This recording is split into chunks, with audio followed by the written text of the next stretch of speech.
Ain't no fake love between us, cause we don't get at an inch. Peace king for life, that's how we work and we win. Real friends. Real friends. Where would I be without my, Hey son, who gon' ride for me like my day one? Just a podcast. It's a community of strong individuals connected on the basis of friendship, transparency, accountability, healing, and growth. Come join the conversation and share in a space that makes us all better. Our hope is that you find something here that you need. Welcome back to What We All Needed podcast, people. You getting better. You getting better. Hey, you know, practice makes perfect. This is Colin _DCLA. I can say I'm a lot of things, but at the end of the day, I am just a man trying to be a better husband, father, friend, everything than I was yesterday. Just living one great day on purpose at a time. Who else we got on here? You know who it is. It's Yusha Assad, recording artist, motivational speaker, master certified professional coach, and of recently, a doctoral professor. I ain't saying nothing else. Yo, what's up, everybody? This is Sean Nichols Sr., half man, half amazing. I'm a father. I'm a husband. I'm a project manager. I'm a minister. I'm a black man. I'm a lover of life. Welcome. What up, good people? This is your boy Ali, aka the Noble One, the Kingdom Builder, the Culture Cultivator, the Real Estate Investor, the da-da-da-da-ba-da-bow. Y'all know what time it is. It's what we all needed. You know what I mean? And I hope y'all ready for this one, man. Hot off the press, ready for November's elections. We about to get it. I struggle so bad now to say, I'm loving it. Yo, you would make Muhammad Ali proud of the way you intro, bro. Hey, you just gonna drop that for your intro? Like, did you skip ahead to the winning for working and winning? Like, okay, professor, doctoral professor. Simple thing, man. I got an email the other day. It said Professor Assad. I said, got a nice ring to it. You know what I mean? You know, I was just telling my kids I wanted to be a professor, you know, when I retire. Yeah. Why wait till you retire? I can see you, Professor Assad. I can see you. Listen, man. Listen, when I left my government job in 2022, God gave me a vision. He told me speaking, teaching, coaching, training, and performing. And so, as you can hear in my intro, we got the performing, the speaking, the coaching, and the teaching. You know what I'm saying? So, be obedient, brother. Do you mind just sharing where you're professing? Is that how you say it? Where you going to be doing your professing? You know what I'm saying? In Malcolm X fashion, Malcolm X fashion, I'm on every street corner in America trying to raise and elevate the condition of the black man. Now, I teach a class called Conscious Leadership, right? Which is directly in alignment with Great Care. Said consciously the shit. If that's what you heard and you would like to apply that to my being, then, you know, I give credit to the Most High. But conscious leadership. Conscious leadership. Okay, dope. Respect. All right, look, guys. Look. Hey, can I get the curriculum for that? My bad. Can I get the curriculum for that? Dang. Yeah, I can give you the books. Niggas, man. As soon as somebody get a job, hey, can I get the hookup? It's a bunch of reading. It's just a bunch of reading for real. And discussion about the reading and, you know what I'm saying, where the mind goes once you consider, you know, how to be in the world, how to make more decisions that are aligned with doing things with great care, purpose, and intention. That's, bro, when I tell you, when they sent me the job description for what they was looking for, I said, oh, y'all looking for me. That's real. What's up? Look at you, God. We ready. So as we transition, we gonna get into this icebreaker, man. He was taking his makeup. This what we gonna do today. What we're going to do is we're going to do true or false. I have a few alleged facts for you guys. So what you're going to do, true, you're going to throw up your A. False, you're going to put up your B.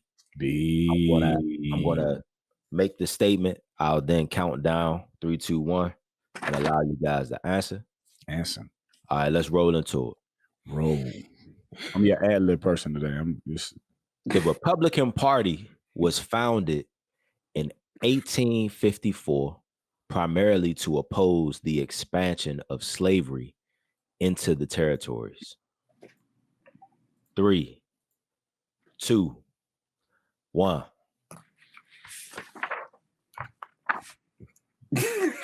All right. So we have 2 truths. We have 2 truths. We have 1 false. Ali is saying false. Yusha and Colin is saying true. The answer to that is true. Let's go. The Republican Party was founded in 1854 primarily to oppose the expansion of slavery in the territories. Because the Republican Party and the Democratic Party have switched wigs. They switched the wigs. They did. All right. Next one. Hey, what's your source on these, by the way? I mean, don't the people? Is it coming from Sean? What is the source? It's from ChatGPT, and so that would be a conglomerate of many sources that AI pulls it from. Well, you can go into ChatGPT and tell ChatGPT to cite its sources for the information. You know that, right?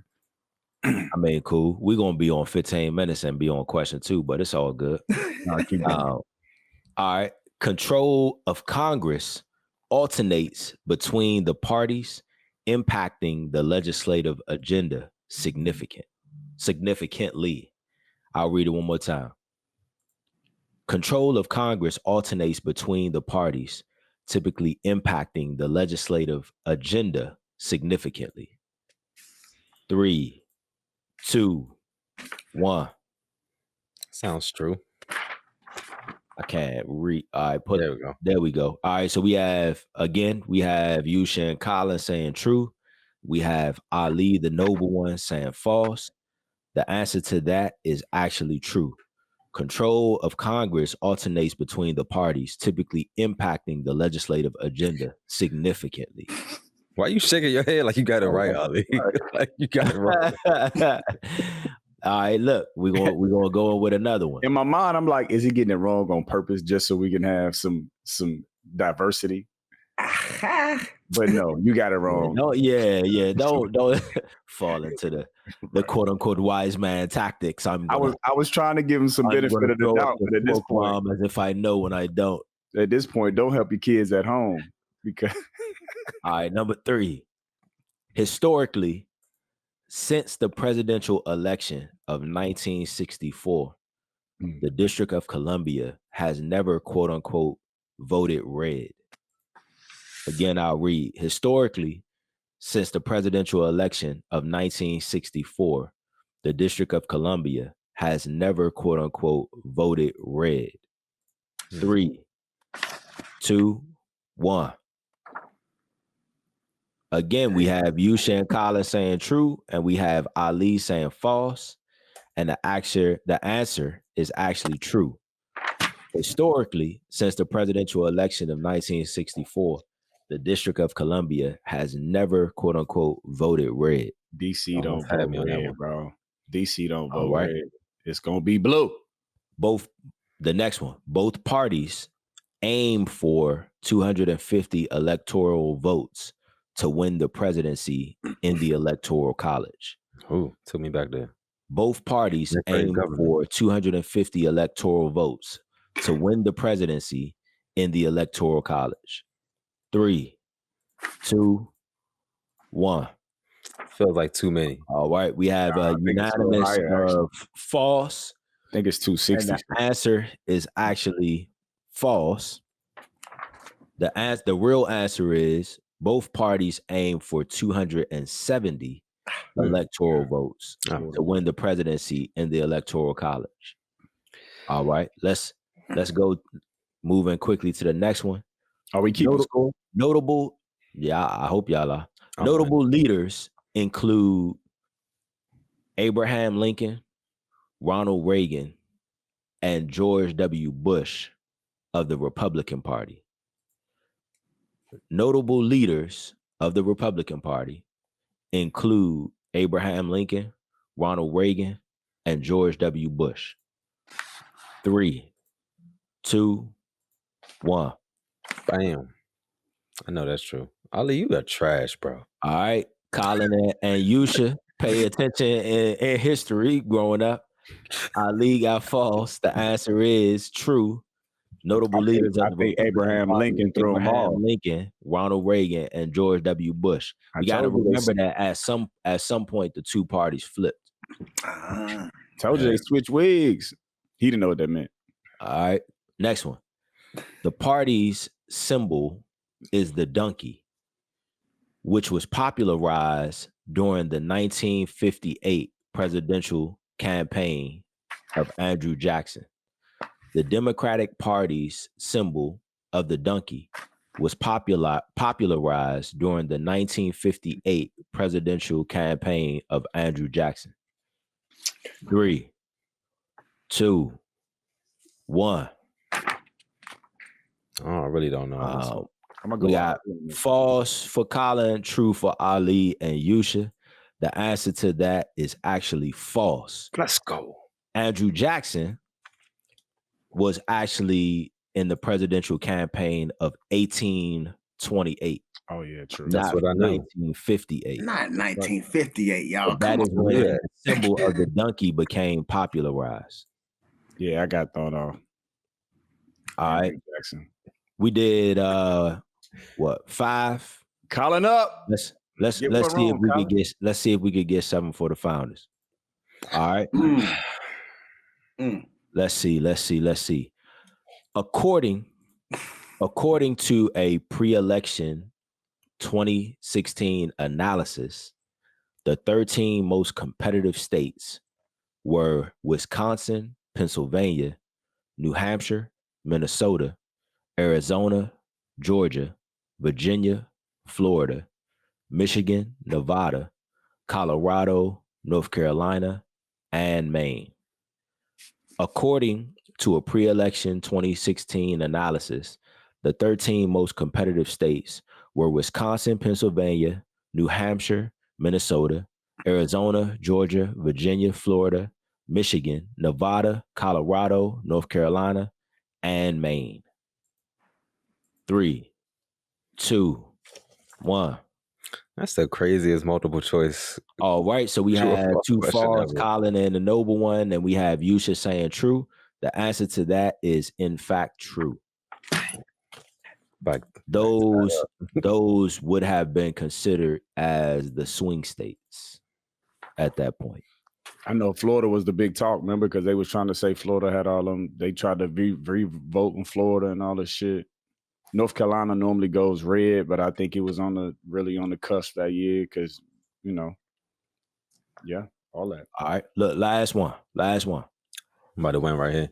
The Democratic Party traces its roots to the Democratic Republican Party, founded in 1792 by Thomas Jefferson and James Madison. The Democratic Party traces its roots to the Democratic Republican Party, founded in 1792 by Thomas Jefferson and James Madison. 3, 2, 1. All right, so we have a unanimous true, and the answer to that is actually true. First time we align. Yeah, congratulations, guys. I wasn't taking a score, but I want to say that Colin may have pulled that out. Pause. Ali, there's no way you won. No. Me and Colin we tied. Me and Colin both got one wrong. Yep, we tied. Ali, how many you got wrong? All but 2. All of them 2. He's so bad he went on mute. Yeah, we can't even hear you. All right, y'all want to do a tiebreaker there? Nah, you and Colin? I won. We don't have to. I feel good about a tie. So tiebreaker, nigga, tiebreaker. If you guys, you want to do a tiebreaker? We can try one. We can do one more if it stays. You know what? You right. You know what? We ain't even got to do a tiebreaker. Tiebreaker's already done because if you ain't first, you last, and you pledge Kappa. So tiebreaker done. So you said since we the first incorporated. Okay. So yeah. So I mean, if you guys haven't noticed, today, what the theme is from those questions, we will be talking politics. Colin just threw his. Yeah, like what was we will. I'm done with that. I don't need that no more. Yeah, we will be talking politics today. And so what we would love to be able to leave with our community of listeners. At the end of the day, it's just a conversation about politics, specifically within the United States, which tends to lean more towards one side than the other, right? We have Republican and we have the Democratic Party, which are known, which has been known as a two-party system. But what we want to do is to just have not an expert conversation, because disclaimer, none of us are experts. However, we are qualified to talk as we are U.S. citizens, right? And we're just going to be sharing our opinion, but from a more important and intentional space. The idea would be to have a conversation that identifies and illuminates the stance or the platform from either party, right? Because we want you all to do your own due diligence personally to make your decision when election day comes. Yes, sir. Hey, I'm gonna tell you why I'm looking forward to this conversation so much. Because I'm gonna tell y'all right now, I am probably, maybe this is a lot of our listeners, but I'm like, I don't want to say a ill-informed or uneducated voter, but like I really don't be knowing a lot about candidates on the ballot for a lot of elections, not just presidential election. And I want to do better.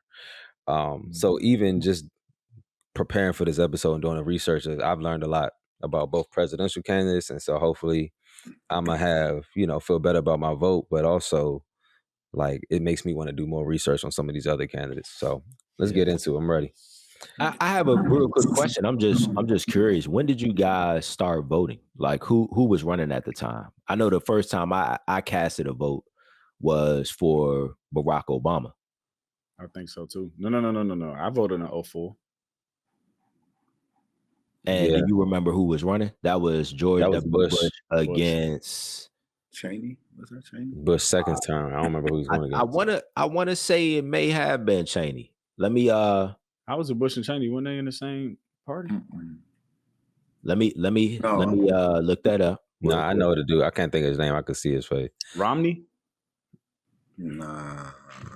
Oh, John Kerry. There it is. I could see his face. John Kerry. Yes. I'm gonna tell you. I don't really dibble and dabble in politics. I know some of the things.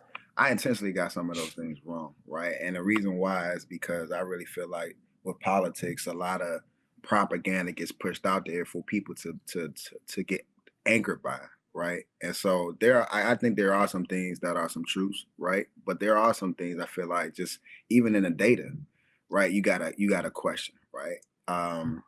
So I think that's also why we be having the issues that we be having, like with the last election, right? People questioning the integrity of systems, people questioning people's leaderships and intentions. So like,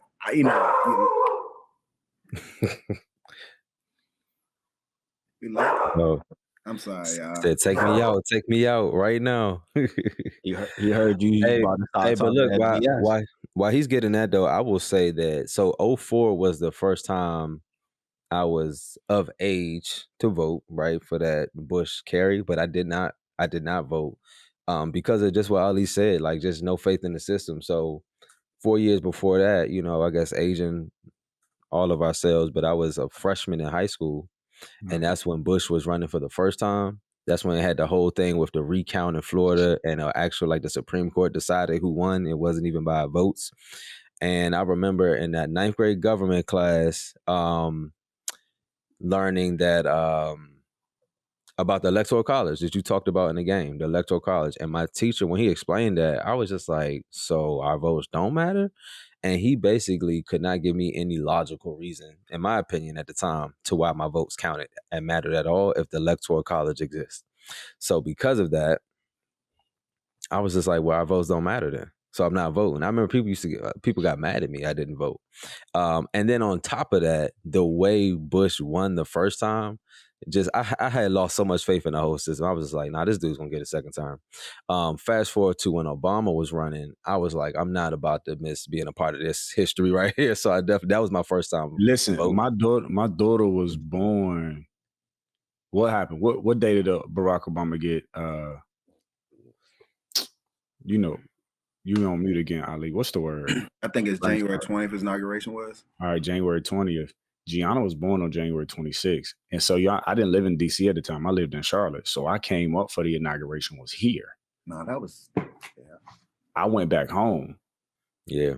And a couple of days later, boom, got the call. Gianna was being born. And so my daughter was literally like, that's why it's so significant for me. She was born at the time of what feels like a transitional period for Black folks in America, where we see our first official Black president, right? We know the original president of the United States, right, who put the money into the treasury was a Black man back in the 1700s. But that, that was significant. And so when I got that call to come back from Gianna, I was just like, listen, DC is calling me. But I got to DC from Charlotte in 4.5 hours. Mm-hmm. So correct me if I'm wrong, because I think that I'm hearing something through this conversation. And what I believe that I'm hearing is that, one, none of us are experts. Two, none of us have really dabbled into the research from a standpoint to be able to say that we feel completely confident on all stances from either party, so on and so forth. And we somewhat play the sideline. However, we all have voted before, and I believe that we all moving forward intend to vote. Yes, again, correct me if I'm wrong. These are the things that I'm kind of pulling out of the conversation. But to the point of what you were saying, Colin, you were talking about the Electoral College. And so just to make sure everybody is of the same understanding, the Electoral College is how we in the U.S. refer to the process by which the United States elects the president. That includes a selection of electors, the meeting of electors who cast the vote for the president and vice president, and then counting the electoral votes by Congress. And so each state has a number that has been associated with the amount of electors or electoral votes that they receive. Based on the census. Yeah, based on the census, right? Now, which is so crazy because when I was growing up, I know so many people who avoided damn census. But let me ask a question though, right? So let me ask a question. Based on what I'm hearing, you guys intend to vote moving forward. What was your reasoning for voting in the past? What got you on the path of voting? I mean, I'll start. First of all, I've always been an old Malcolm X ass nigga for real. I don't even know why I said it like that because other people say it like that. Other people say it like that. You know what I'm saying? I get judged for being deep or fake deep from other people, but I don't care. I've always cared about my people. I've had no other choice. You know what I'm saying? And I have, it's all in my music. You know what I'm saying? That's what God put in me. So when I graduated high school, 2004, I was 18 and I was going to vote. Right. And then my next voting was Barack Obama. I was going to vote. And then my next vote was Barack Obama. I was going to vote. And then the next one was trying not to get Trump in office. I was going to vote. You know what I'm saying? So there was just like, plus, post-college, voteless people is a hopeless people. That was kind of ingrained in me too. So I was going to vote. I just care about the world in that way. But I'm also very conscious and understanding that, like, right wing, as my boy Kariga says, right wing and the left wing have the thought occur that the right wing and the left wing upon the same damn bird. So. And 2004, Diddy told us if we don't vote, we die. So, had to vote. Just that is true. I'm just saying that was a thing. No, I'm joking. Honestly, for me, it was just pretty much what you just said. Like, I'm not about to not vote for the first Black president. That's what got me into it. That's what I'm still on the fence about it though. I still got little faith in.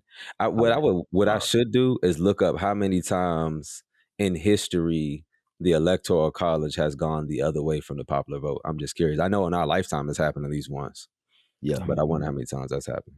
I mean, I think for me, one of my people I looked up to was Martin Luther King and Muhammad Ali. Right, I got posters that I drew when I was a kid, and just following them, the idea of voting and the importance of voting was a part of their platform. right?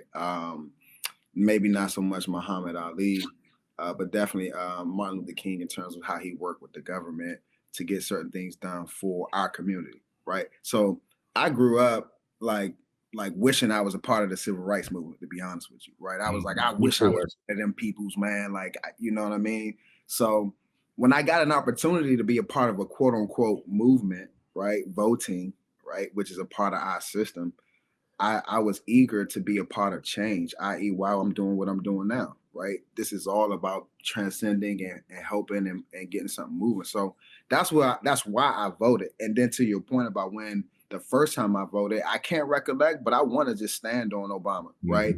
And the reason why I say that is because I remember the Bill Clinton saga. Though I do remember the Bill Clinton saga, and what I grabbed from that as a young as a youth, right, male, was that they were coming for Bill Clinton for being quote unquote black, right? So I remember saying, like, when I get the opportunity, I'm gonna vote somebody else in it that is quote unquote like me. And it just so happened that it happened to be Barack Obama when it was time for me to get active in voting. And it was somebody that I correlated to just at its core. At its very core. I didn't know who if we're being honest, Barack Obama came from left field. He right? did. So if I'm just standing on what the concept of what I'm voting for, because I'm voting for something for my people, I just innately voted for Barack Obama. Respect. And I'm glad that we're having this conversation because it's very enlightening on just kind of how we as people, I'm gonna say, move, but specifically speaking, the black man, right? Because that's what's represented on the screen today. I hear a lot of connectivity in what got you guys to the point of voting. For me, it is different though. I never chose to vote based on race. Right. And so I'll get to that. What got me on the path of actually voting at the end of the day, it was to buy myself admission into certain conversations where typically when I had an opinion as it pertained to politics, a lot of my friends that I would debate with would ask the question of, well, do you vote? If you don't vote, then you really don't have a say so, quote unquote. Right. And so I basically started voting just to be able to continue to press my points, right? The nigga said, "I vote to argue."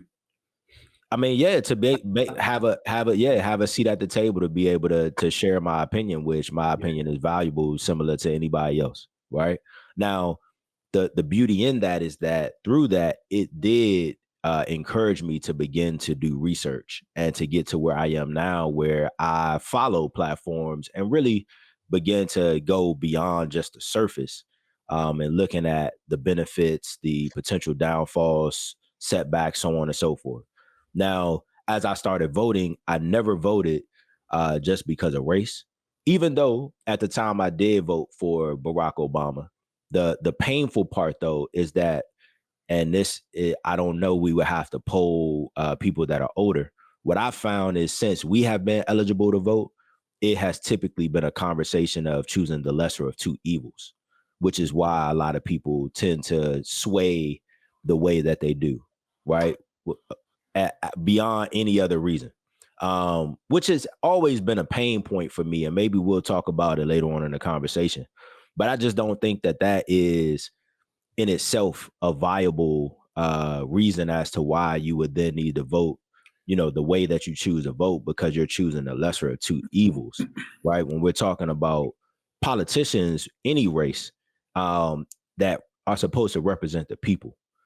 So, I mean, you hit it on the head too, right? This lesser of two evils idea, right? It's just hard, right? Because even when you said the words, you were voting to get a seat at the table, right? The first thing, I don't know if y'all saw my head bouncing, but the first thing I heard was my song, right? Don't want no seat at your table. We don't want a seat. You know what I'm saying? We want our own table, right? And it comes from the great James Farmer, who said, if they won't let us sit at the table, we'll knock the legs off. But we haven't built up a party for ourselves, right? You got the Black Panther Party for Self-Defense that was supposed to move into being more political, but then they infiltrated it and destroyed it, and it got drug infested. But we've never had a party that really spoke for our views. So we have been forced to like vote for the lesser of the evil in a sense, because who was actually on the platform? Who did we put up money for collectively to stand on the platform for our views? And right. And once you know how the politics really work, you know, whoever the politician is at that point, they are representing the views of the people who pay for their campaigns. I remember one of the criticisms Obama got during his first term from the Black community specifically, just in popular like barbershop type conversations, was, man, we finally got a Black president, but why isn't he doing things to enhance Black people as a whole? And, you know, I see him doing more for LGBTQ. I see him doing more for the Latino. And I remember the popular answer to that. Again, this is without any sources. I had to research it, but the popular answer to that was, well, as a group, the LGBTQ community came together and the Latino community came together and raised a lot of money collectively to get him into office. So no surprise when you look at his Supreme Court choice, no surprise when you look at some of the progressive policies that were pushed through for those communities. To speak to them people because they put that money up. Yeah, so it's like now you owe them. You know, you got to be accountable to them. Which also speaks to the financial backing behind you know, the direction at which a politician would go versus their tie culturally through their ethnicity, right? Through their race. So yeah, man. You about to say something, Ali? And I mean, I'm all over the place with this because y'all said a whole bunch of stuff that I mean, the lesser two evils in voting, that's what voting it comes down to. I mean, in our own little circle, when we vote, and it really do come down to the lesser of the two quote unquote evils. I'm gonna say quote evils because that's germane to a person, what a quote unquote evil is. And I think it's in politics, it's more about what you do what your evil is at the state and local level in your environment. You should talk about, you know, our views. But when we talk about politics, it's yes, there's white and Black, and then it is our quote unquote community, right? Where you live at, because where I live at is diverse, right? So it ain't race at that point. It's about like how we protecting our entire community from whatever, right? Are you holding? Because I'm holding. Are you raising your kid this way? Because is the school doing what it's doing? You know what I'm saying? So like, we talking about voting for race. And then, by the way, back in 2008, when we voted for Barack Obama, the lesser of the two evils, do y'all know who the op was? Do y'all remember who the op was? It wasn't race, bro. It was John McCain. It was no way, right? It almost felt like Barack was slavery. Come on, man. So look, we talking about John McCain. Then that's relative to, even though he was Republican, to Joe Biden, who's a Democrat. How old he would talk about how old he was and his capability to lead. So I heard race. I heard reasons why. Yeah, I correlated to Barack because he was a Black man, right? But I also knew that the op wasn't who I correlated to in any perspective, right? So like that's how I came from. And then I'm gonna just leave it alone because we got so much else to talk to.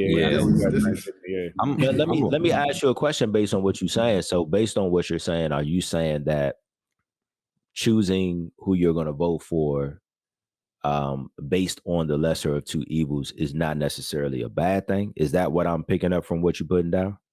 It can't be, because you're given an ultimatum. So it can't be a bad thing. I'm gonna push this forward. I like what you're saying. I don't feel like I chose for the lesser of two evils when it came to Barack Obama's first term. It was some things that I liked about him. Just him not being a career politician, like he was still new in politics. I think I liked that, attracted me to him. Anyway, so let's move into our current presidential candidates. We have Trump once again running for office. How? And we have the convicted felon. You're convicted felon. And, how? And we have Kamala Harris. I get nervous every time I say her name because I feel like I'm gonna get crucified if I say it wrong. My wife be getting on me, man. She be like, say it right. I'm like, my bad. Let me say it was the lesser of two evils for me until Kamala got in the race. Because before she got in the race, I was like, what the hell are we about to do? I ain't gonna lie, I feel you on that. So Yeah, we can't just go over that though. So what we did was we identified, and this information is coming straight from both candidates' websites, but we identified kind of some high level areas of discussion and issues. This is great homework for me, great practice for me. And I'm just going to jump in on the first one. I'm going to shoot for maybe one of the most controversials, which is abortion. And I'm going to just kind of give some highlights as to where each party lies on that issue.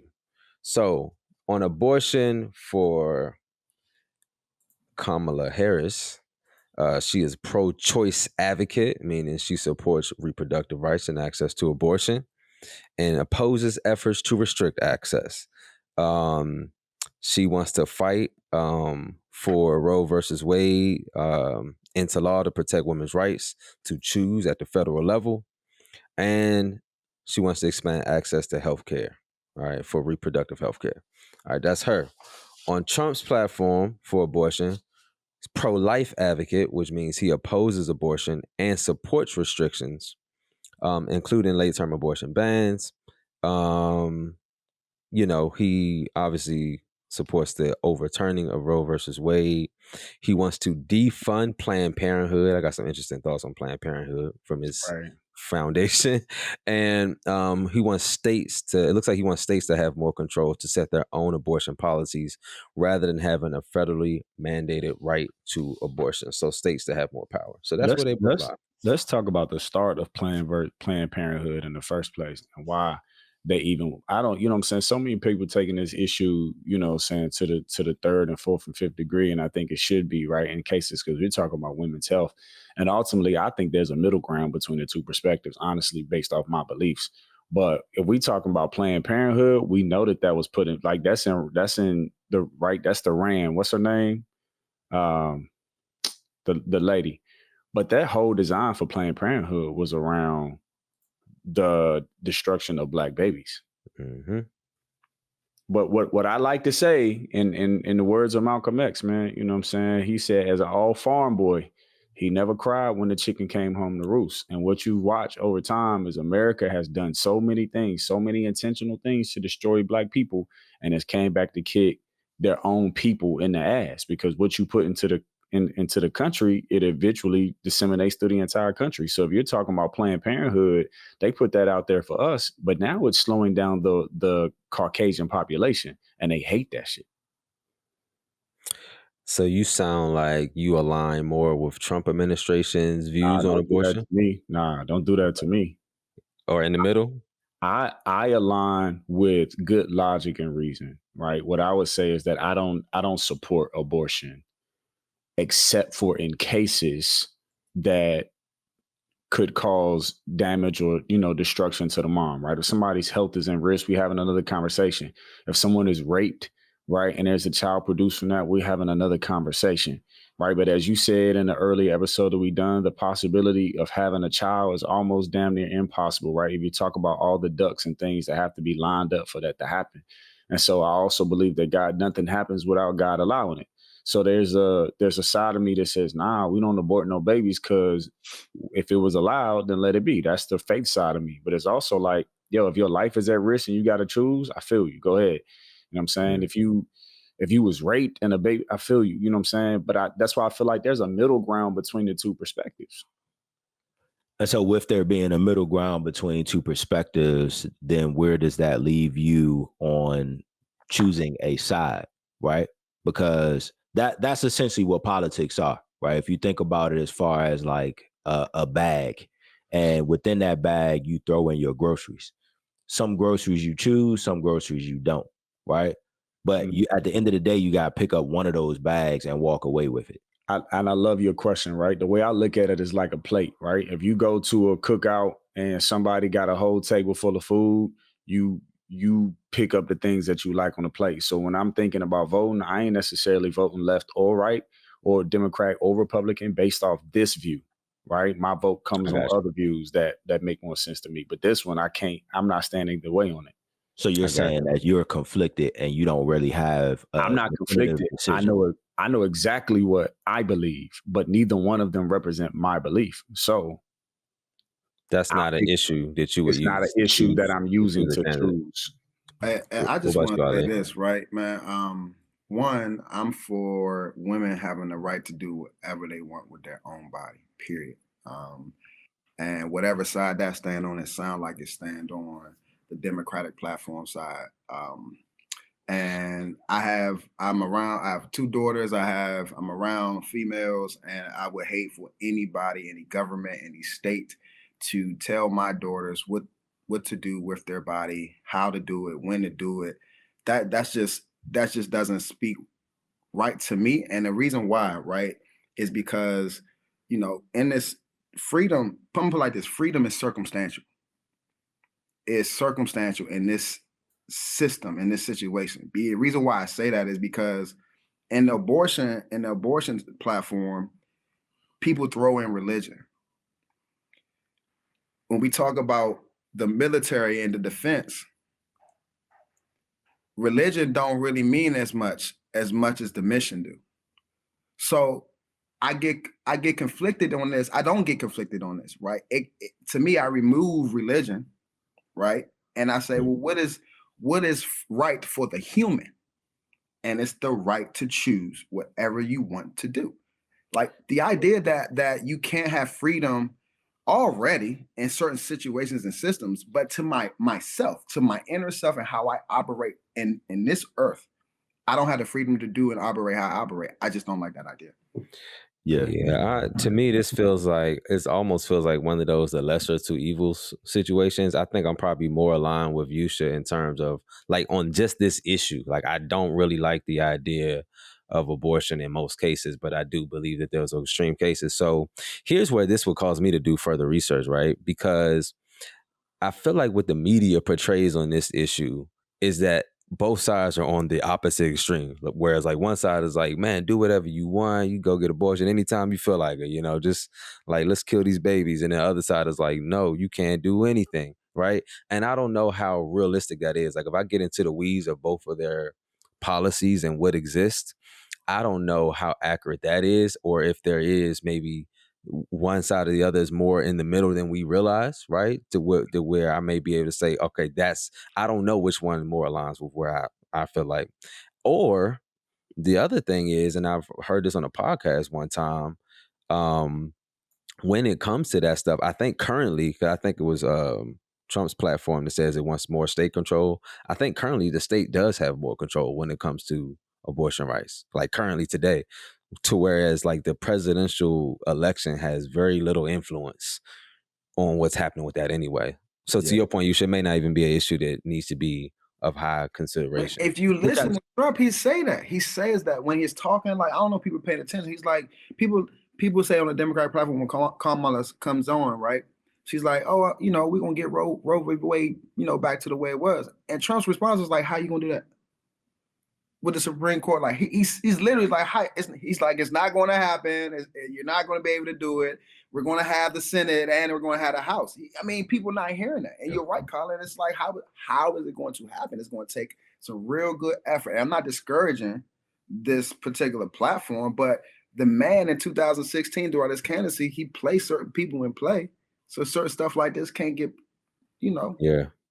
Let's do another one. Y'all, somebody else want to pick one? Or y'all want to do economy, immigration, or foreign policy, national security? Oh, and Colin, I want to say, by the way, you said something that wasn't necessarily true, which is that the Republican Party, they don't have like a time limit. Basically, they actually do, right? They have. I think it's like, I don't know what the time limit is specifically. It's like, yeah, you can get an abortion, but not after this particular time frame. Gotcha. Right. So I just wanted to make sure we cleared that up. Okay. Yeah.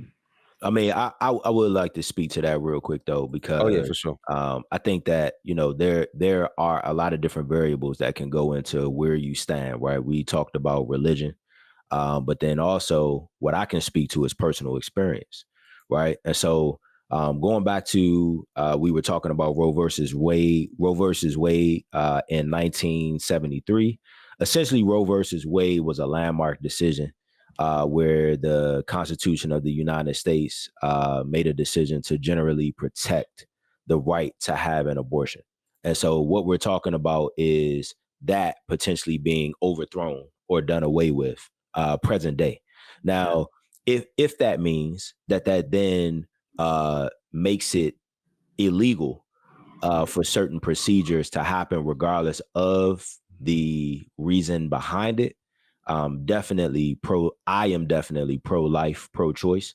I agree with Ali in that at the end of the day, I'm not a woman. It's not really up to me to make a decision on what they choose to do for themselves. But in addition to that, I also have a wife who has had a D&C procedure before, right? Which for people that don't know what that is, it is a dilation and curtage procedure, which basically when it removes the remains if you were to have a stillbirth or a miscarriage, so on and so forth, right? If the overturning of Roe versus Wade then makes that illegal, I could potentially have lost my wife in that if it was illegal for her to have that procedure, right? And so from my personal experience, I definitely am pro-life, pro-choice when it comes to that. Yeah, and see, that's just my issue. And Colin said it. They're making it like pro-life or you want everybody to die. And it's like, y'all stupid. Yeah. Like find the answer, find the logical answer in the middle that protects the life, the livelihood of women and children. And that answer is neither far left or far right. That answer is something in the middle that talks about how to just protect life altogether.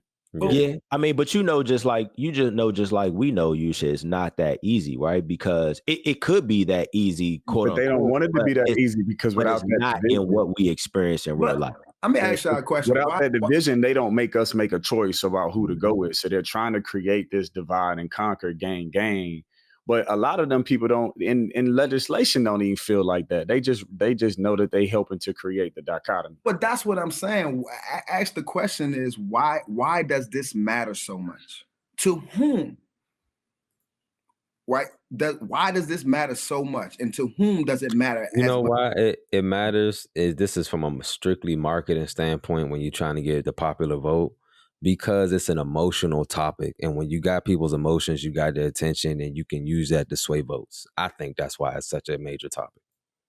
I mean, because it's emotional. Really, at its core. And if you think about it being an emotional topic to sway votes, it's more beneficial for the Democrats to tap into that emotion because, I just think it's crazy, dog. If you think that our system, who is traditionally ran by men, are sitting at the table and have sat at the table since Roe versus Wade about women. Like the idea that like it's an issue. Like who has a problem with it? Men? This is and it's a whole nother thing we'll probably get to later, but so I feel like we need more women in leadership in general. Wow. Let's jump into another one because I want to hit at least a few of these to make sure we're giving our listeners, some different viewpoints. Maybe let's just jump on economy. So starting with Kamala Harris, for economy, so basically her platform is on supporting the middle class. Okay, so increasing minimum wage, providing tax cuts to middle and low income families. She wants to do a lot of infrastructure investment, which is a continuation of the Biden administration's infrastructure bill on roads, bridges. She has a focus on economic equality. To close racial and gender wealth gaps.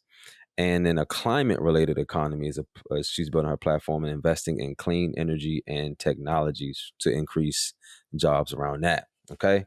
For economy on the Trump platform, tax cuts for corporations and individuals. It doesn't specify which individuals. Wealthy but favoring further tax cuts for economic growth. A lot of deregulation.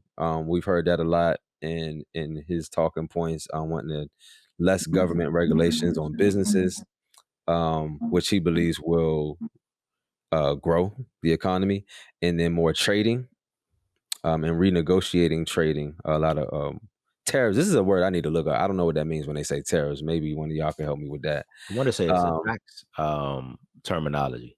Yeah, it says advocates Tariffs is for on protective trade. trade policies, including tariffs on China and Yeah. renegotiating trade agreements with NAFTA. Tariffs is the tax that they put on goods coming into the country. So That's what it imports. is. Okay, so when to tax them more, and then manufacturing jobs, last but not least. So that's the difference of them on the economy. Our manufacturing jobs have been gone, right? So if we talk about it, right, if we talking about economics, I'm from Reedsville, North Carolina. I remember when the American Tobacco Factory left Reedsville, North Carolina, and went to Georgia, and people was hurt because most people in North Carolina was a tobacco and textile. So I watched what manufacturing jobs leaving my home city did to our city. It turned a part of our city into a ghost town. And so if you're just talking about that as a microcosm, then you got to look at what's happening across America. Manufacturing jobs leaving America does hurt. So there's a point there, right? If things need to be made, America needs, but what happened? What allowed that? What allowed that to happen was people allowed essentially these corporate companies to go unregulated and them to get more profit when overseas where they could pay people less to get there. So they found slavery again, right?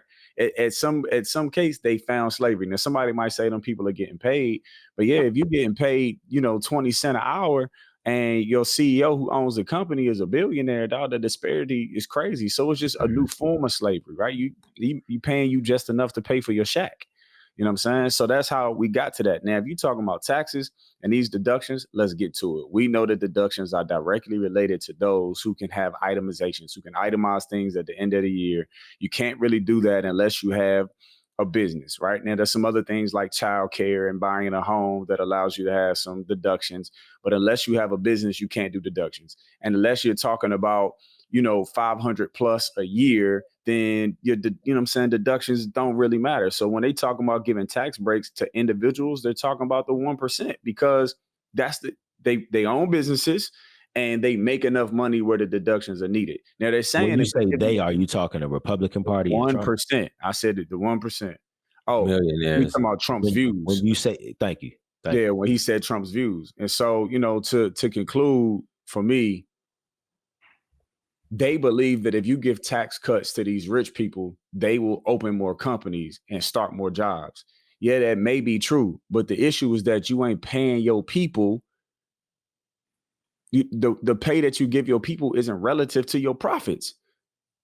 And so the Democrats are like, yeah, tax cuts is cool for y'all. We see what it do for y'all, but like it's creating a bigger gap between the rich and the poor and destroying the middle class because y'all not regulating for real what these corporate companies have to pay. They creating a new age slavery. I want to speak from the middle class perspective on mine personally, man. So the tax cuts, I actually do feel right, and I appreciate the tax cuts that are being proposed from the Republican Party. I also know that giving tax cuts to irresponsible leaders doesn't help the lower class, nor does it help the middle class, right? We just had a certain company come out and get rid of all their middle managers, right? Their senior managers, right? Just because of business, right? Yeah. And so I can imagine that hurting, right, the middle class, much of them being middle class. My point of saying is you're going to give these privileges to the 1%, and they have not proved, to Yusha's part, that they are good stewards of the 1% that they already have. So, okay. So I'm speaking in two terms. Like I like the tax cuts, but I also the greater good, right? Which is to me what we vote for, the lesser of the two evils, is to provide for the lesser class until there's a equilibrium that happens, right? But we all know that's not going to happen. So, but I think you have to have good intentions. But what's happening is capitalism and the race to be powerful, financially is always and has been going to always dominate. So why this conversation is what it is? Because the idea is that these taxes don't really, man. Y'all know how I feel about taxes because I've been doing taxes for 10 years, right? And I believe that lower class, middle class, upper class can all take advantage of it. The problem is that there's not enough knowledge around these taxes for people to navigate through. That's the real problem. And the other real problem is the tax code in itself is written wrong. No one's talking about rewriting the tax codes. Everyone's talking about tax cuts.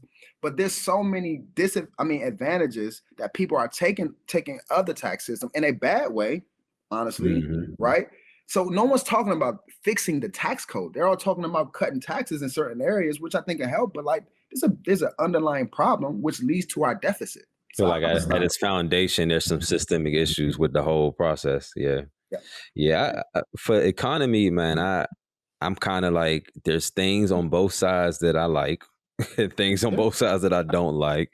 I think I'm probably, if I had to pick like of a group, I think there might be more in the Democratic Party side of things that I would align with for economy, mainly because I align more with like what to do for the greater good. Like when I hear about a company like Amazon and how much profit they made annually, like just profit, I'd be like, God dang, y'all could solve like half of America's problems by yourself. So, you know what I'm saying? For like the giants like that, I feel like, man, y'all should definitely pay your share, for benefiting so much off this capitalistic society. But one area that I'm kind of go back and forth on between the two, where I'm maybe on the fence, is it talked about on the Republican side policy of deregulating. And I know that historically, lately, the Republican Party is more about deregulating and the Democratic Party is more about more regulating. And I go on the fence about that all the time. Sometimes I'm like, we need things more regulated. And other times I'm like, it's a little bit too much regulation. I don't know. It depends. I'm like right in the middle on that. So I can see both sides with this. The economy talk too, bro. Like, I don't realize, like, man, we fought a hard economy now. Like, it's interesting how people gonna vote because supposedly we're not in inflation anymore, right? The job market is doing good, in unemployment. So I'm trying to figure out what are people, and that they talk about groceries being high. Now, come on, y'all. Bread ain't the same cost it was in 1950 as it is now. So when people be like, my groceries high, my gas high. Man, when I first started driving, and we ain't that old, but when I first started driving, I started driving in 10th grade, bro. You could get a gallon of gas for like somewhere between 99 cents and $1.19. Yes. My boy used to fill up the red Honda Civic off $10. So I'm confused on people crying about the groceries being higher than what they were 4 years ago. Not what they complaining about, right? Tell us what they complaining about. Talking about economics, right? We are literally talking about quality of life, right? So the reason why I like the Democratic, and I like to say, it's good stuff on both sides, it's bad stuff on both sides, right? We need regulation, but not too much. But we can't deregulate. So we're talking about quality of life, right? What America says, what the Republican is saying is like, you need the same old story, right? Hustle your way up by the bootstrap. Those who have been able to make some level of money can afford a great quality of life. Those who aren't, you are literally damned and doomed, because you are living a stressful rat race because you're just making enough money to have a place to live. But then you at the end of the night, you scraping the fork through the rice pot, trying to take the scraps off the side of the rice pot to make more rice for the next day. That's not a great quality of life. And so what the Democrats are saying is, listen, there are some things that we should just take care of for our people, as other countries have done and have proven to create a great quality of life for their people: education, healthcare, and a living stipend. Right? Those are three things that other countries have proven to do. And even if you go to Canada, like even Canada has a different way in which they move. I feel like there are people in the world, countries in the world, where people have a great quality of life where they work to live. America is consistently pushing the concept that you're here to work. I don't know if I agree with that, man, because I was in a grocery store. Where did you disagree? Where do you disagree? With the idea that Republicans don't correlate with the fact that groceries are high, right? I mean, we're not arguing that. I'm talking about quality of life. I'm talking about quality. I'm talking about what that anchor is to that, which is the idea that it's more so like, are you working or are you waiting for the government to hand you more rice so that you don't scrape out of the pot? that is the big, to me, that is what the bigger argument is that this person that you're talking to, are they waiting for the government to knock on their door and bring, let me finish, bro, bring government cheese and government rice so that you don't have to stop? I'm just talking to you how they will talk, bro. I'm just telling you. That's the You talk about the same government that put the lid on the jar to tell the flea how high to jump, and then want to say, now that the jar's gone, nigga, jump out the jar. Nigga, we know the conditioning. You condition these people to be on you.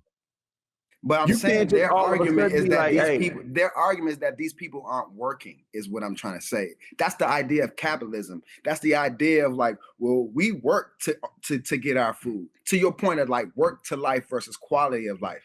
There's a mixture of this. And I agree with a lot of that. There's a lot of government handouts, bro. There's a lot, and our people and their people, the entire country benefit from it. Right, so people, period. People in general, right? The Republican part, not the, to me, in my the Republican Party is broken up, if you ask me, right? But there's a segment of the Republican Party down here that gets fed those benefits equally, just like black people and other brown people, right? Not equally. It's actually proven statistically there's more white people on welfare. Proportionately, there you go. Proportionately more. Yeah, right, but so you can't sit here and say that the Republicans are speaking from that from a different tone, is what I'm trying to say. Like there's a part of the Republican Party saying like, yeah, we get it, but we also work for our stuff too. But I think that's BS, is what I'm saying. But some of the difference is legacy, right? We're all Divine Nine, right? We know some people got in because they mama and they daddy was in. And some people had to like prove it for themselves. And so that's the American politics and money way anyway. It's the conversation they're having right now between LeBron and his son. Some of these people are not there because they had to work their hardest to figure it out and navigate up. They there because they people was there. And I ain't mad at them because my daughter gonna be places because I was in places. But at the same time, the balance of it is, what are other countries doing to provide a quality of life for their people while still giving them an opportunity to matriculate and become rich? There's balances to it. We talking about the logical middle ground.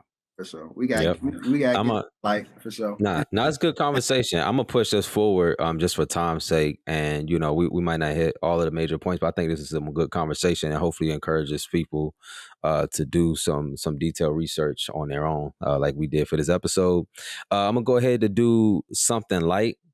Just to break up the energy a little bit, and then we're gonna come back and share our quiz results. We all four of us took like a quiz to see where we really lie on the spectrum on the political spectrum. So I want to share our quiz results, and then all four of us are going to share who we plan on voting for this time around. But first, let's jump into something like, all right, so this is more of a, it's not really a game, but it's more of like an imaginary scenario. All right, this is actually something that Michelle and I like to do, like when we just like brainstorming like crazy stuff and just late night pillow talk.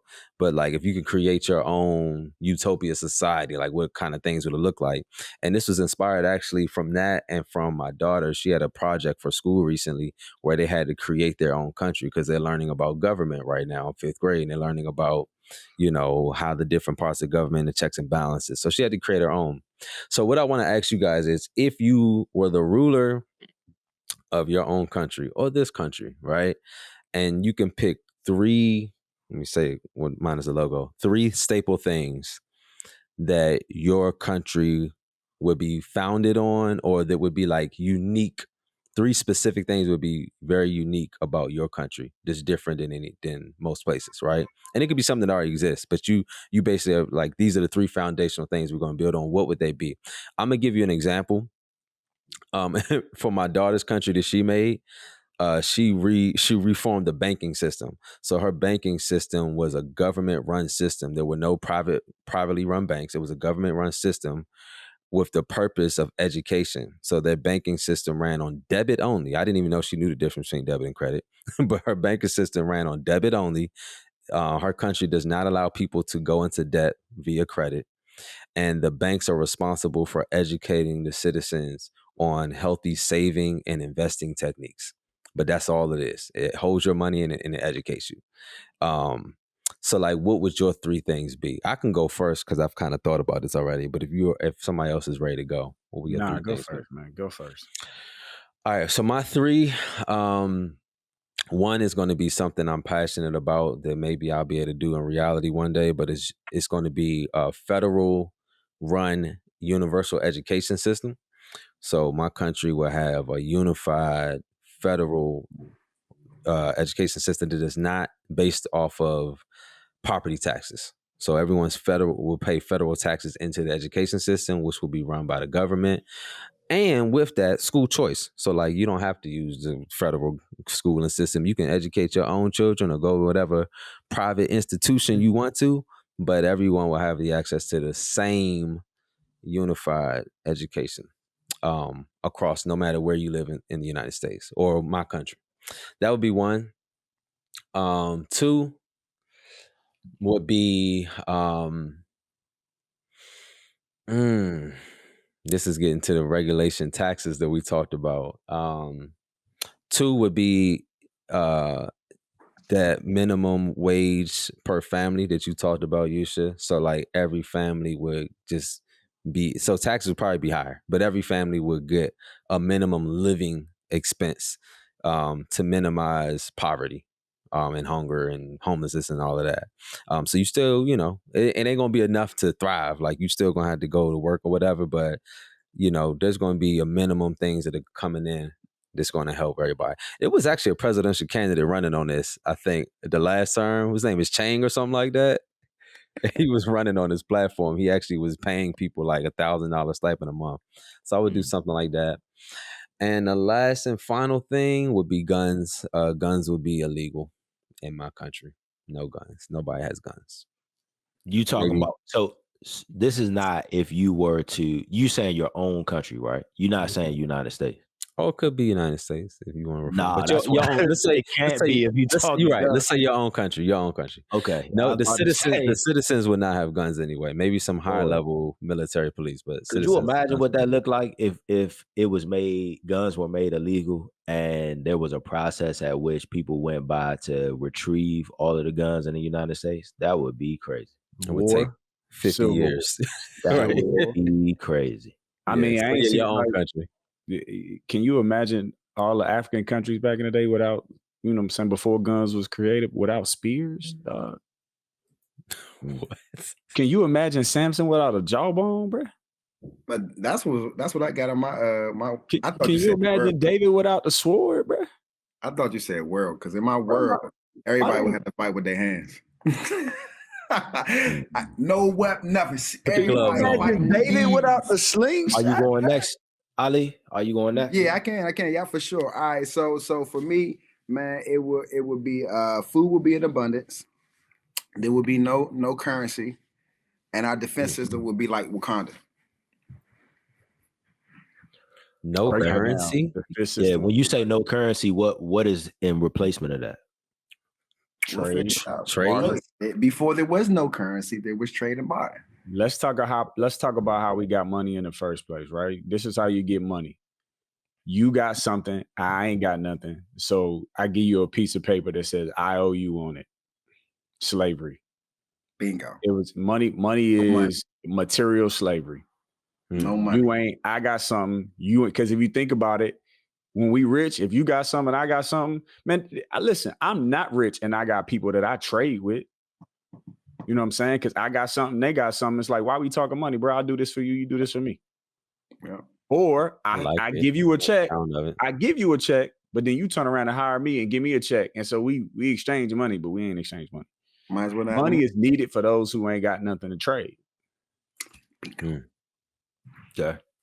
Thank you, Yusha. You want to go next, Yusha?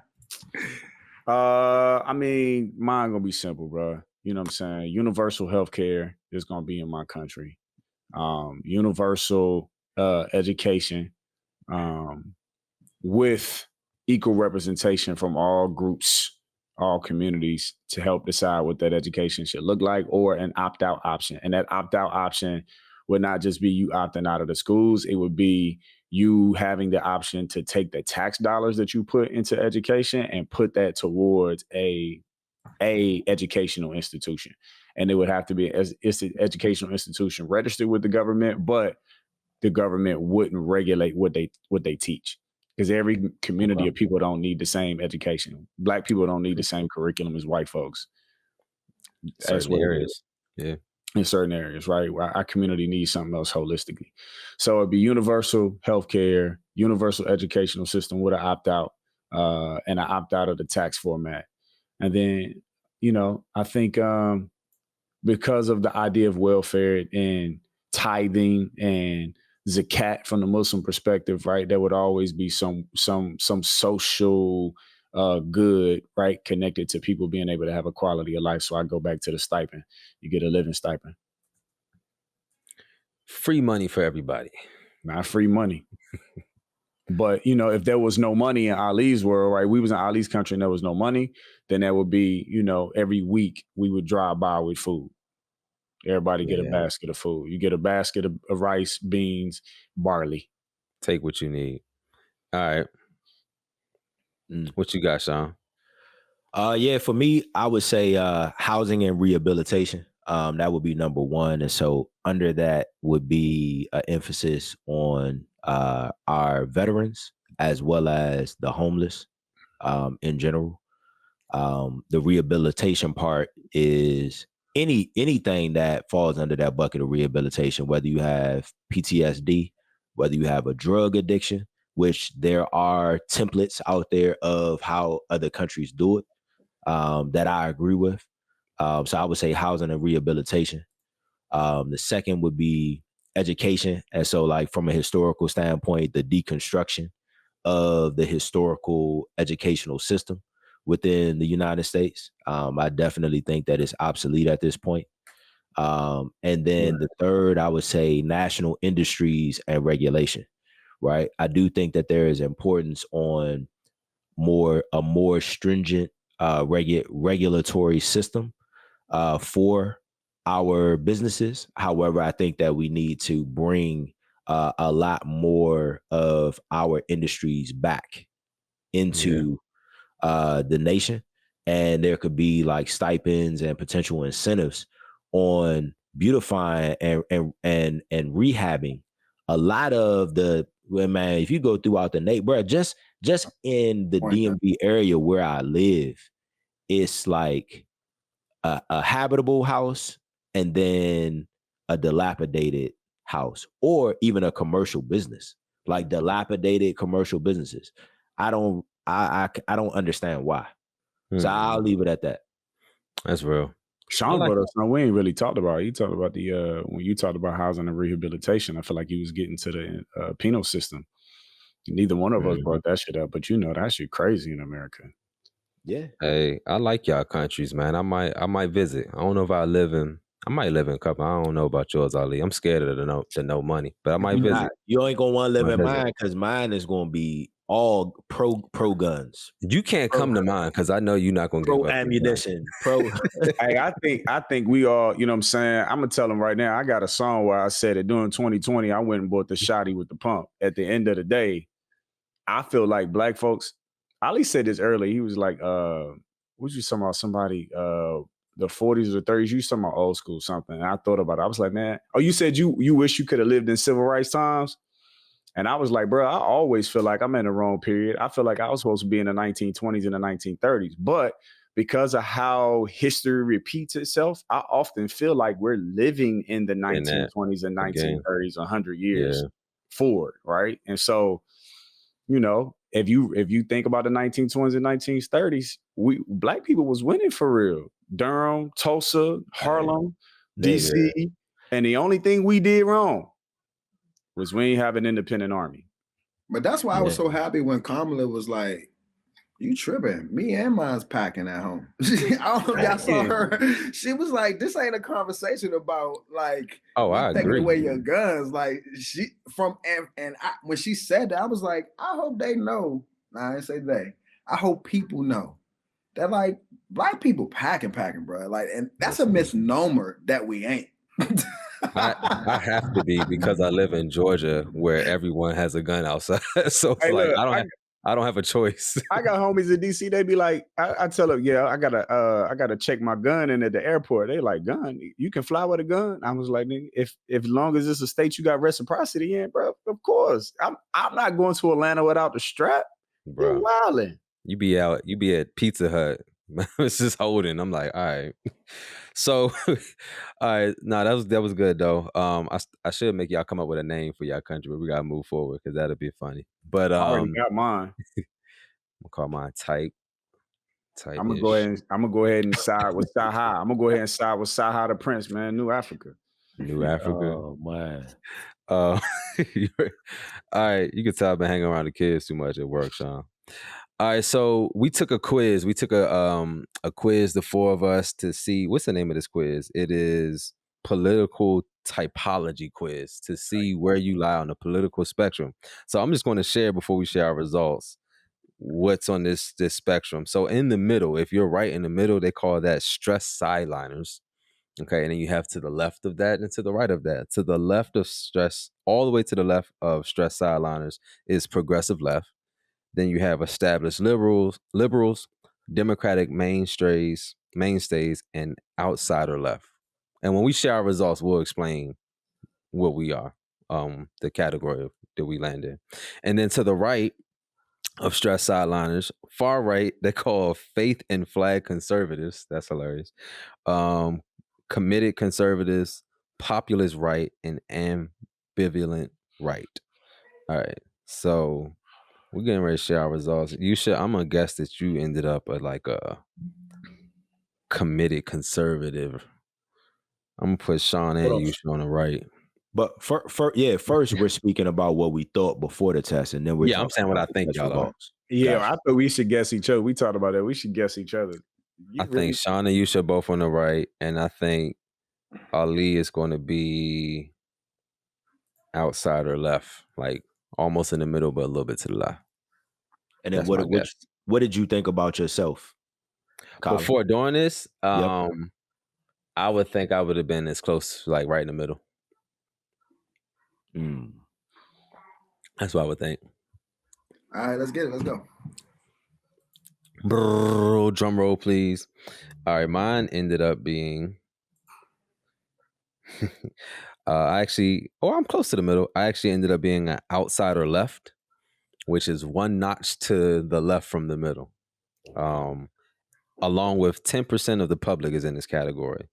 So I won't read the whole thing, but just a little bit. Outsider left are typically the youngest typology group. They hold liberal views on most issues, particularly on issues of racial equality and immigration, and overwhelmingly vote Democratic. They're more skeptical of government performance than other Democratic-oriented groups, though far less so than those in the GOP-oriented groups. So I think almost in the middle. I think I would have said that for you, Colin. So I agree with that. Starting off, I think I would have probably put Yusha as maybe ambivalent right, and then I think I would have probably put Ali as a populist right. For myself, before I took the test, I would probably have considered myself more of a populist right as well. But after taking the test, I came in as a stressed sideliner. Really? Right in the middle. And so it says stressed sideliners hold a mix of conservative and liberal views and are the least politically engaged typically group, generally disconnected from politics and the two major parties. They vote at lower rates than most other typology groups.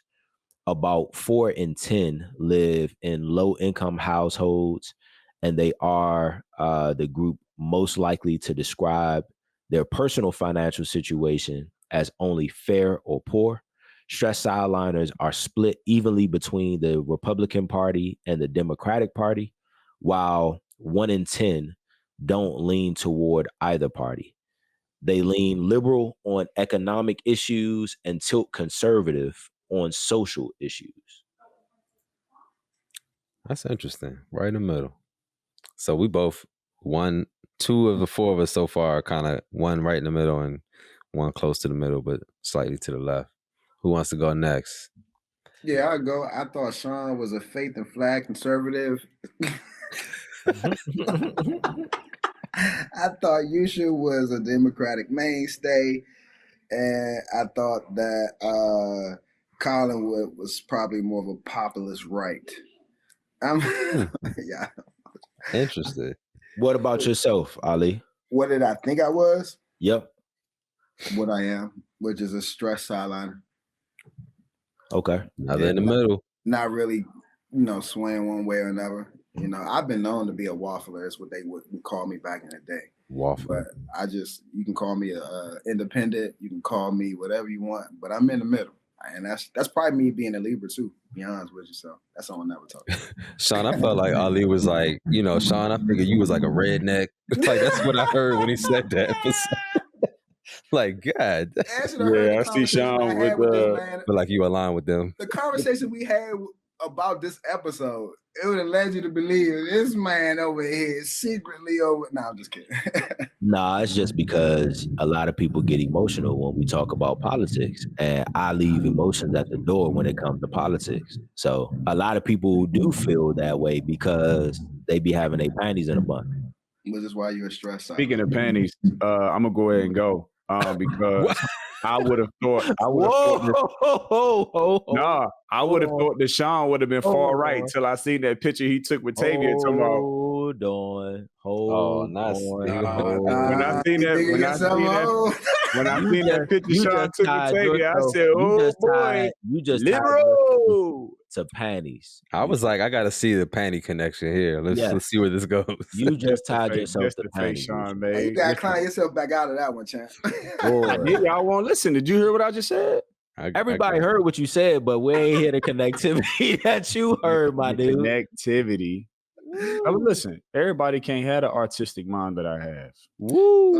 Some of y'all are just very simple. Some of you swim, I dive. So when you give your results progressive left. Some of us swim. I thought Colin would have been more left. I thought Sean would have been more right until I seen the very liberal picture he took with makeup on. And then I thought Ali would have been in the middle because he a Libra. And he don't go either way for real. He'd be like outside of left was what I got. But I knew I was gonna be in the middle because that's crazy. Well, I knew I was gonna be in the middle because I'm cultured that way. I'm taught, I'm grained that way to always see both sides, but to find a logical conclusion that meets the needs of both. That's interesting. So two of us are right in the middle as stress outliners, and two of us are the next to the left of the middle, which, by the way, I don't think I said earlier, but I've never been a registered Democrat or Republican. I've always registered as independent my entire life. And just because it never made sense to me to pick a side. I was registered Democrat when I was naive, just coming out the gate voting. I'm now an independent. Listen, what does it mean to be registered Democrat? You can get in there and vote however you want to vote. You can, but I mean, you're literally registered one way or another. I think the only thing is you can't vote. Can you not vote in a primary if you're not registered? You can't vote for the primary Democratic or the primary Republican candidate if you're not. No, you can't. With the party. You can, but what it does is it will dictate the initial ballot that they give you, and so that's something for everybody to know, right? Like being registered. Last time, the last election, I'm registered independent. I walked in there and they gave me a ballot that did not suit the interests of what I was voting towards, and so I literally had to go up to them and ask for another ballot. And it had different information on it. See, gotta be educated. I didn't know that. You know that. So it might be beneficial for us as Black folks not to be registered either way because we. Let's talk about it. All right, cool. So I know we got to talk about. Are we transitioning into? Yeah, well, we got to share who we voting for, and then we go from there. Hey, listen.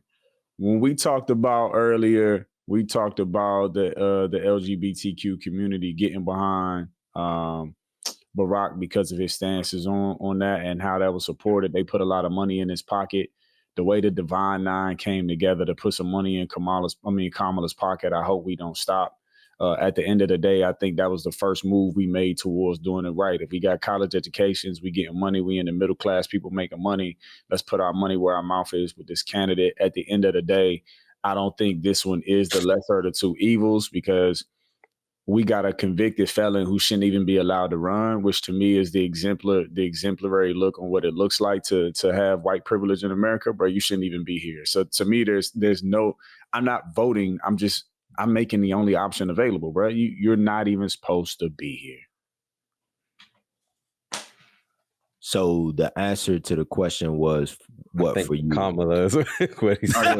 What was that? I got lost in that. Hey, you weren't listening. It was clear. It was artistic. No, it wasn't artistic. It was straight to y'all weren't listening. I heard it. I told you Sean be swimming on the surface, bro. He like pancake and syrup. You don't like molasses and biscuits. What in the country saying Yeah, was bro, country ass up, bro. Right now, bro. With that country ass. Yeah, that was some manny boy right there. That was straight from my pops right there. You want pancake and syrup. You don't like molasses and biscuits, nigga. If you whittle the white wood, then ass up, nigga. Nobody want to hear that shit right now, bro. You can't hear it. That's what I'm trying to say. I can't, bro. Hey, fix your lace front, my nigga. I've never had one of those. Hey, you should say I ain't wearing no hat today. I'm gonna show y'all it's not a wig. You know what I mean? Look, you said it feel like the 1920s and 30s, bro. You would have been a regular Madam C.J. Walker with them lace wigs. You would have killed, my nigga. You would have killed. I would have been rich. I would have been rich for sure. He'd have been a Rastafarian, bro. Now he'd have thought he was a Rastafarian back then. Nah. I was listening. I was just asking more so for definitive clarity, specifically for our village that's listening, right? For me, I'll say that I honestly am exactly what my results came in to be, which I am a sideline, stress sideliner. I don't know. I'm 50-50 because, I mean, and I'll just leave it at this. At the end of the day, again, I've never voted based on like race. I've never voted because somebody was black or whatever. You're a politician. Whether you are a mallard or darkwing, at the end of the day, you still a duck, right? And so I look at it from that standpoint. You a politician. I need to understand your policy. I need to understand what you intend to do. And I need to get beyond all of the selling of hope or the selling of a new, fresh idea to really see what's going to take traction. Right now, I don't know. And what I will say, and we may get into this a little bit later in the additional content, but I think that hot topic, I think that Donald Trump's presidency did something great for our people. And I'll leave it at that. Oh, we're going Patreon. We're going to unpack that. We're coming back for our Patreon subscribers. You know what I'm saying? What in the hell? Who am I voting for? So right now,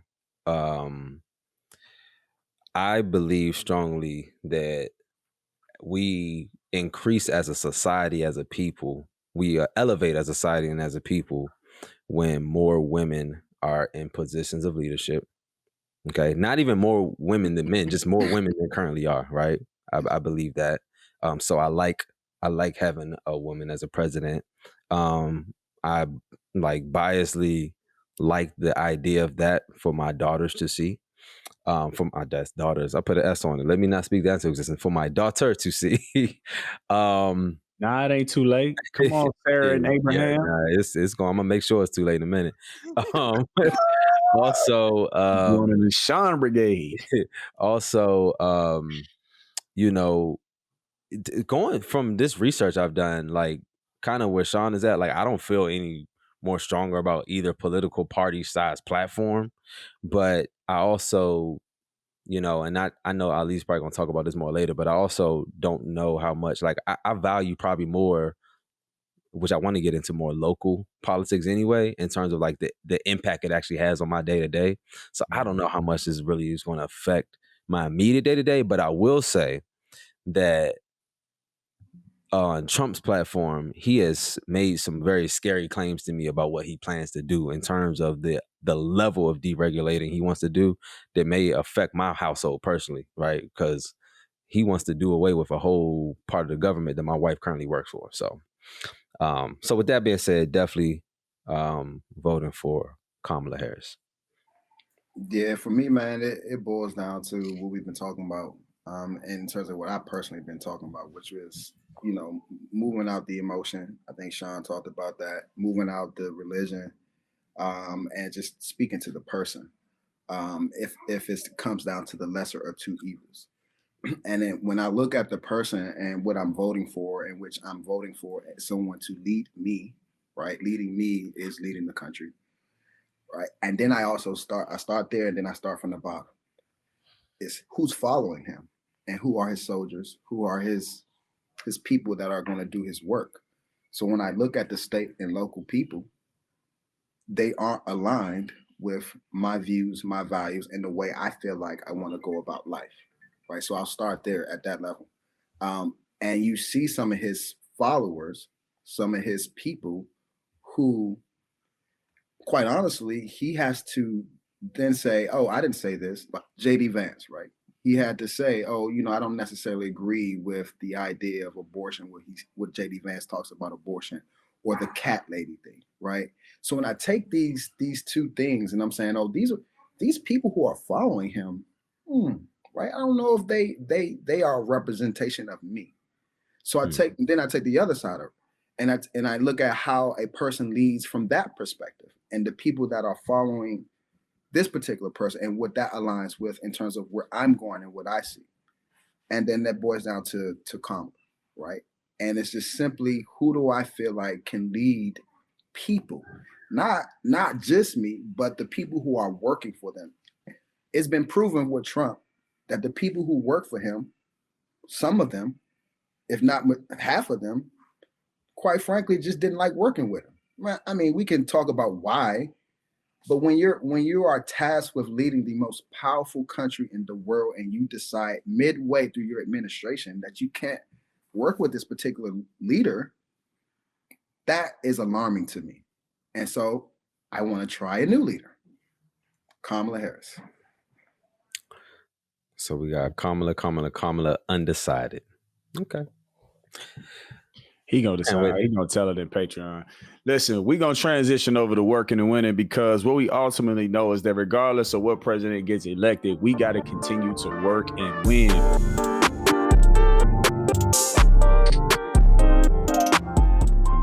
Work simply means that you woke up this morning, right? You can see, you can hear, you can smell, you can taste, you can touch, you can feel. That means your body works. And if your body works, you got everything you need to do to win. So what we do during working and winning, we celebrate some type of way that we are working. And then ultimately, we give you some piece of information that's going to help you win. Today, we're going to try something a little different in this new episode. Everybody is going to be given a time limit of 1 minute. So you got 1 minute to give your working and winning, and we gonna start with Colin because he look like he ready. I can see it on his face, and then Colin gonna pass it to the next person. Let's get it.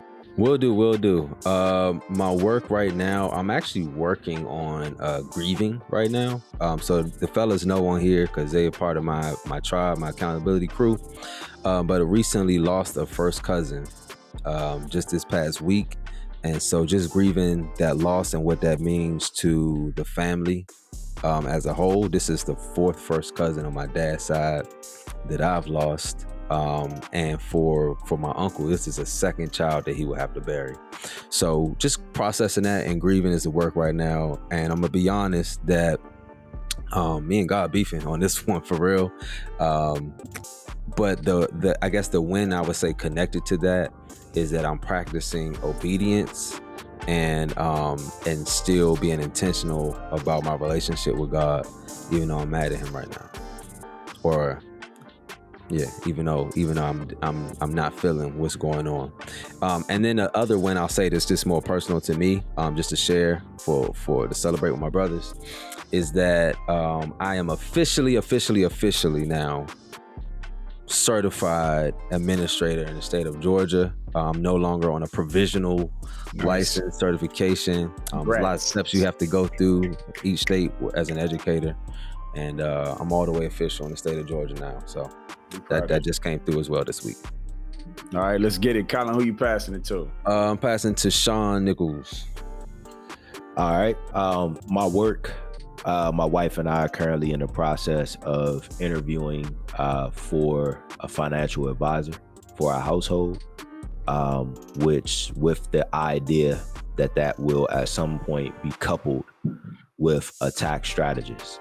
And the prayers that we'll be able to not only utilize them for our household funds and the betterment of our household, but then also be able to refer to our family and an intentional community with the hope that we're able to kind of galvanize all of our efforts around a specific person or company, and then begin to build wealth.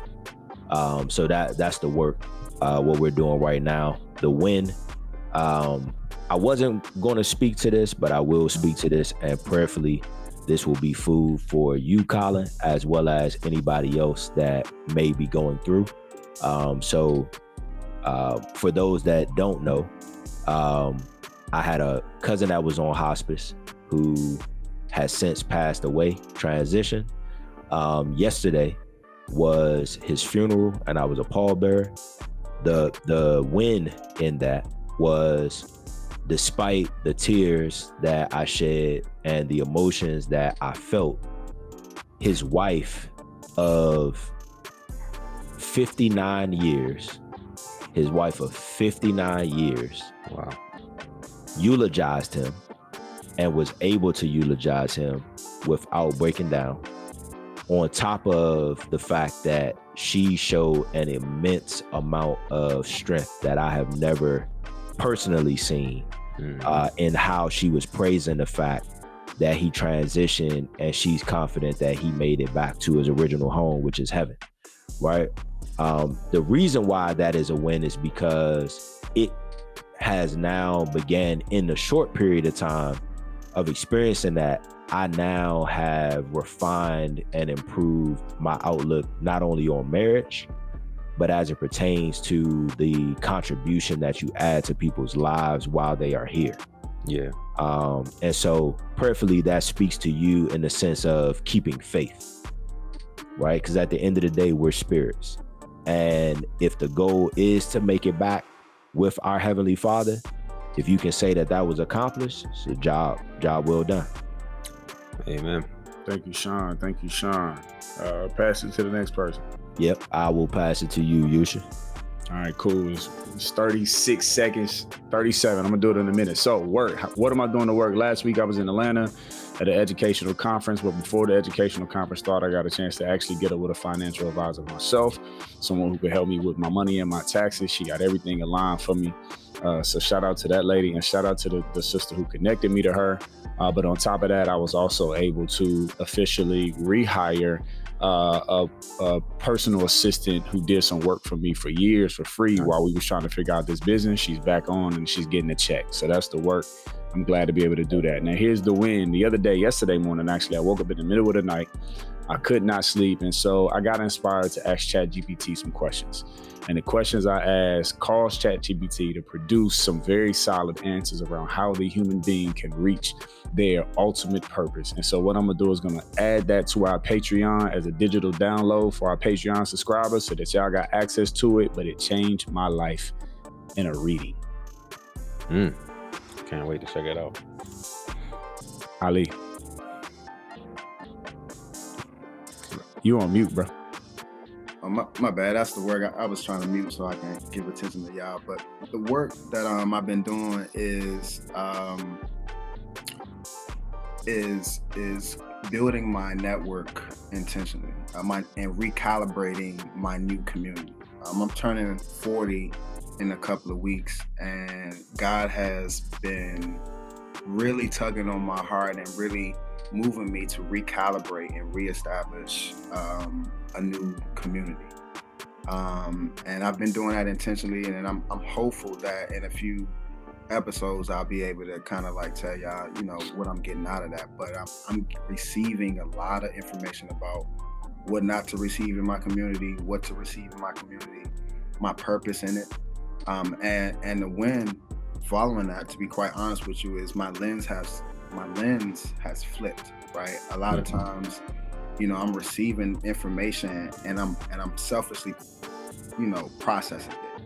Now with the patience of trying to understand people, trying to fit people in my life, it's allowing me to receive people and tasks within my community with greater energy and a wider lens. So I don't know if I'm lost anybody there on that, but just make sure that you are intentional about choosing who you want in your community, right? And then within that, make sure you're not being, you know, selfish when you do that. Make sure you understand why these people are here and be patient with that. I love it, bro. I love it. Hey, I think I want to pray out today. Before you pray out, Colin, listen, we are going to continue this conversation on Patreon, especially because we want to hear more about how Brother Sean is even allowing Trump to be considered. But make sure you join us on Patreon for the extended version of the conversation. But for those who are stopping right here, we want to make sure we leave with dignified glory, grace, and thanks to the Most High, who's carrying us out with prayer. I'll go ahead and lead us in prayer. Hearts and minds clear, brothers. All right, Heavenly Father, just come to you humbly, just asking you to direct our paths, help us decrease our own selfish ways and desires and increase the connection to your will and your way. Help us with strength and peace in the midst of the chaos of this world that we live in and things that happen that we don't agree with or don't understand. We just hope that you just lead us like you just leading the blind, God, because that's ultimately what it is, navigating this life. Also, I'm just praying that all of the people in our community, all the listeners, were able to take something from this today. And please go out and be informed voters. Go out, research, and educate yourselves. And then also, please get involved on a state and local politics. Get involved in the school board, so on and so forth. And we ask, God, that you just keep us connected to the things that are going to make us fruitful as a people, as a society, as a country. These and all these blessings we ask in your holy name we pray. Amen. Amen. Thank y'all for tapping in. We out. I'ma rock with you forever, bro. That's what makes sense. You know, been tested. You showed up in the trench. Ain't no fake love between us, cause we don't get at an inch. Peace king for life. That's how we work and we win. Real friends. Real friends. Where would I be without my